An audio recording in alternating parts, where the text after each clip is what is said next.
Hola, esta es la charla número 16 y es la última parte de la charla que comenzó la última vez.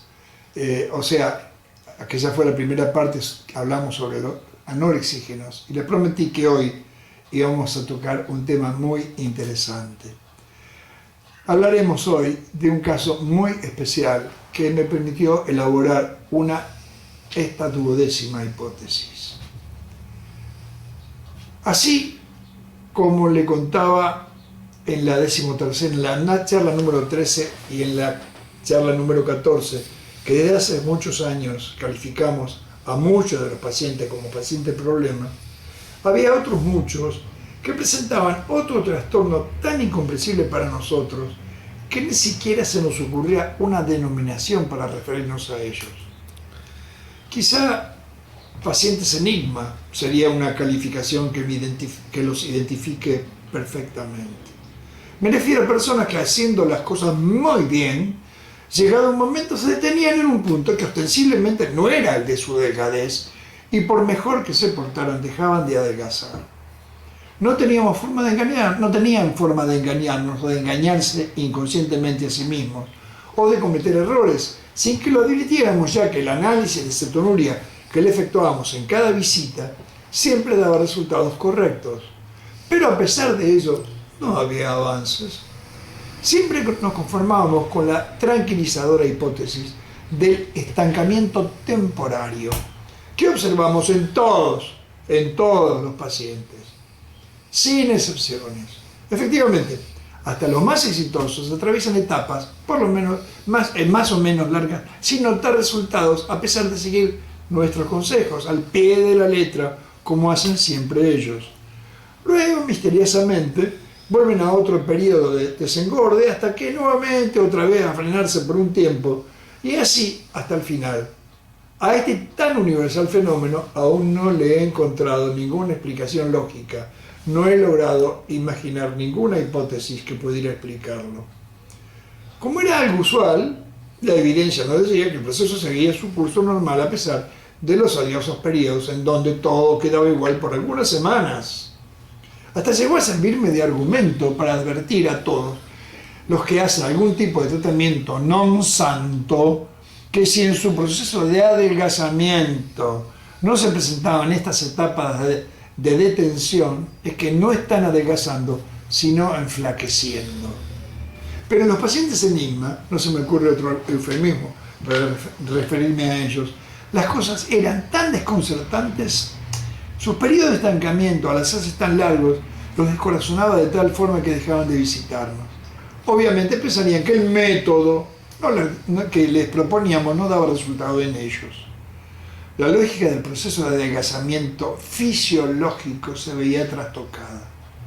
Si una persona tiene grasas de reserva, lo que equivale a decir que tiene acumuladas energías como por si su fuente de hidratos de carbono exógena escasea, al escasear en esta oportunidad de consumir muy pocos carbohidratos, debería echar mano a sus depósitos, por lo que el tejido adiposo tendría que ir disminuyendo de grosor, con lo que el adelgazamiento sería la consecuencia lógica. Mas este hecho en ellos no ocurría.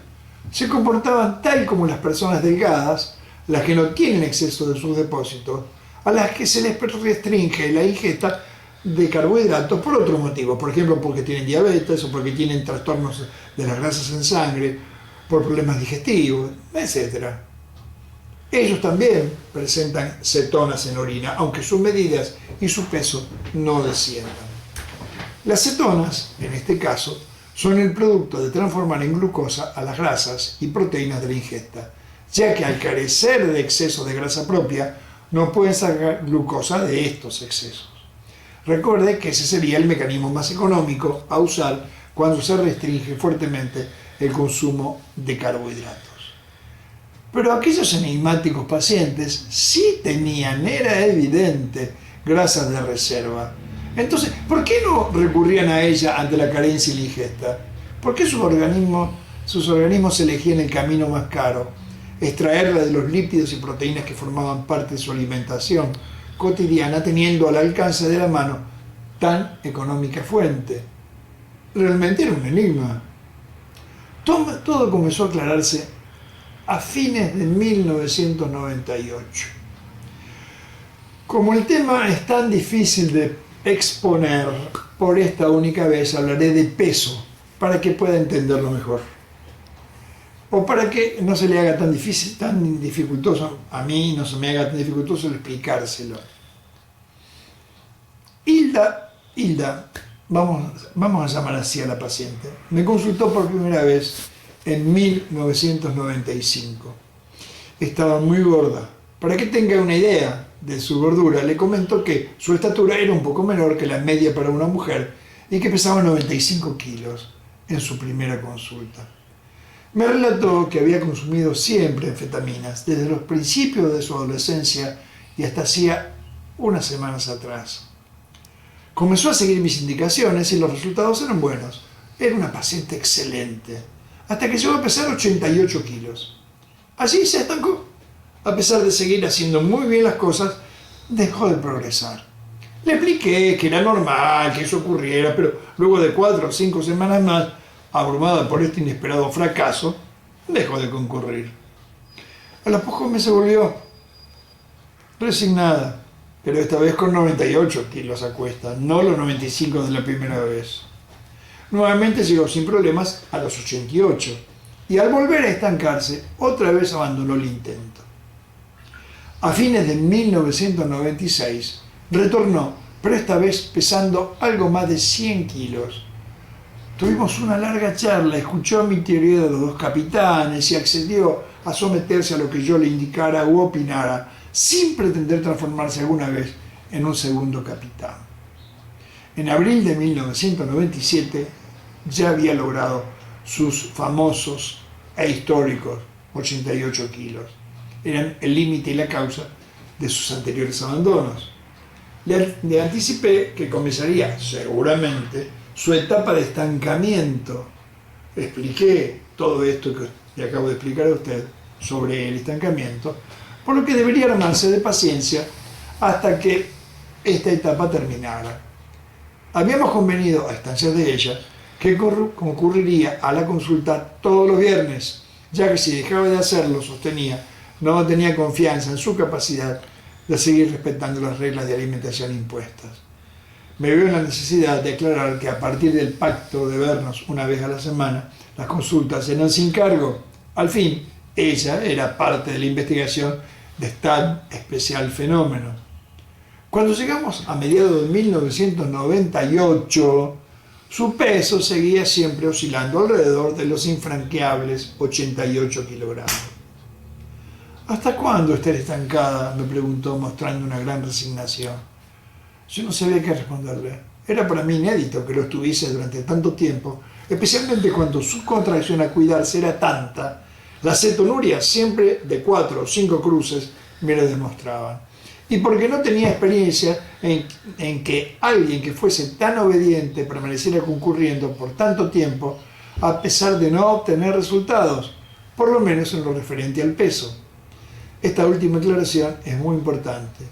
Cuando un paciente enigma, que aparte de su gordura padece diabetes, alteraciones de los valores de sus grasas en sangre o algún problema digestivo, al llegar al peso tope pero lejos de su ideal, si siguen cuidándose notamos que su diabetes, su hipercolesterolemia, sus elevadas cifras de triglicéridos o sus trastornos digestivos siguen mejorando mes a mes.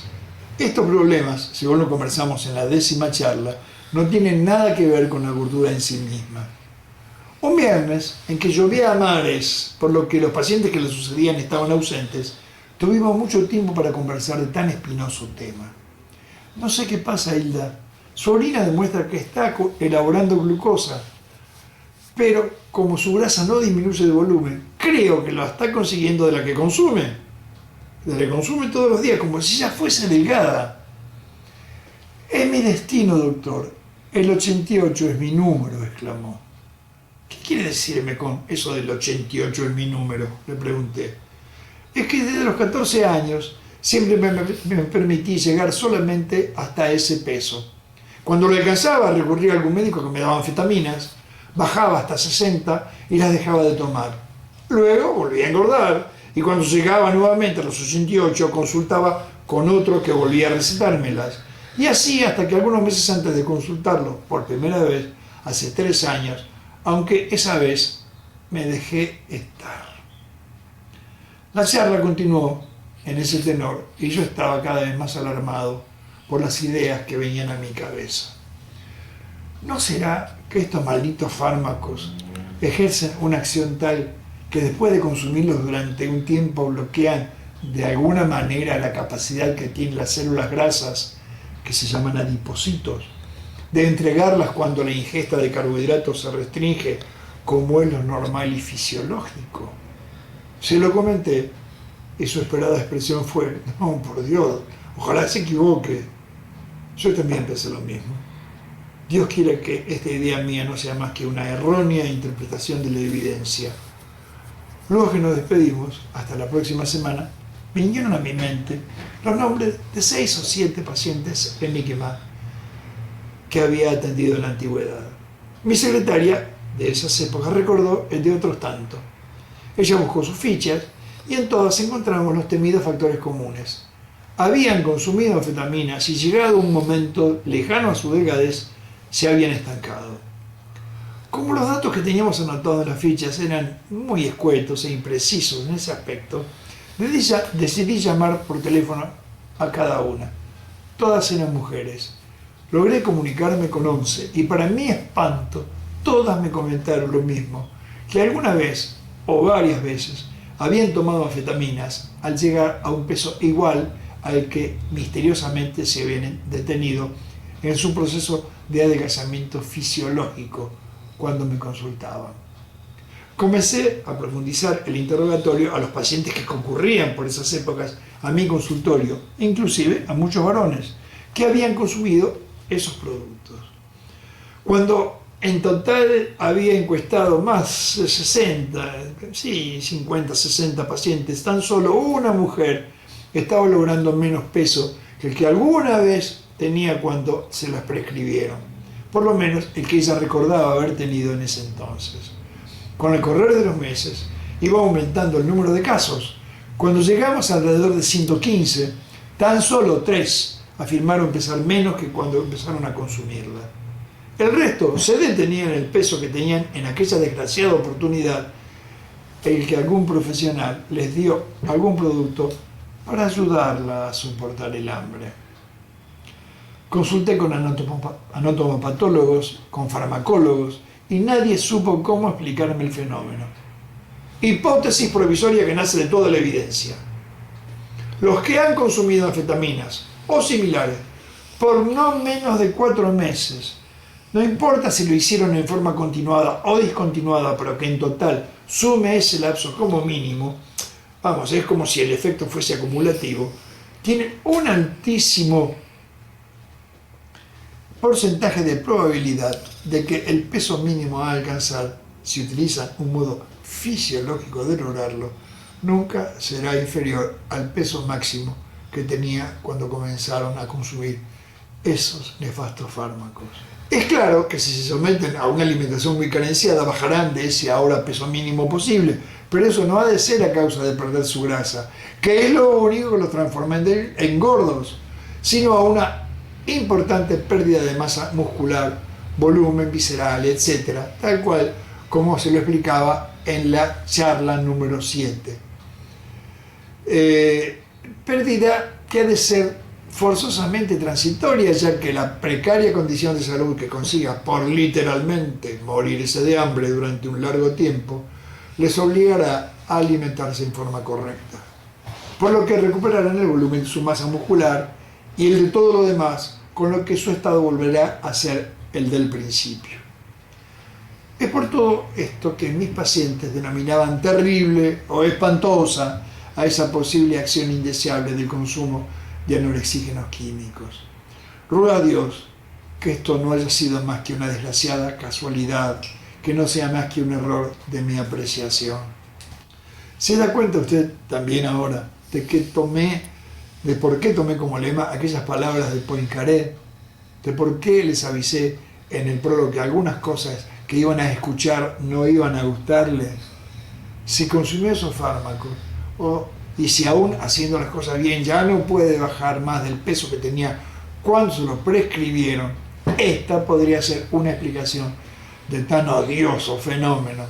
Claro, cuando en la primera hipótesis definí a una persona delgada, le decía que es aquella que mide busto, cintura, cadera, muslo, lo que le corresponde de acuerdo a su sexo, su edad, su actividad física, su cultura, su herencia y sus circunstancias. Y entre estas últimas estaban la de haber consumido o no anfetaminas.